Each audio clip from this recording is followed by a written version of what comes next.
শুনো শুনো বিশ্ববাসী মুমিন মুসলমান, বছর গড়ে এলো আবার পবিত্র রমজান।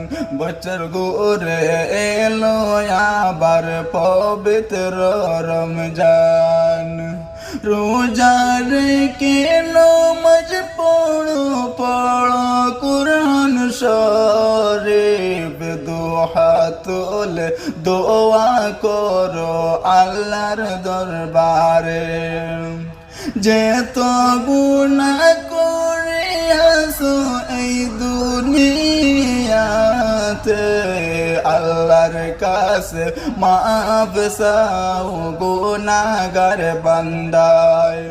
আল্লাহর কাছে মাফ চাও গুনাহগার বান্দা।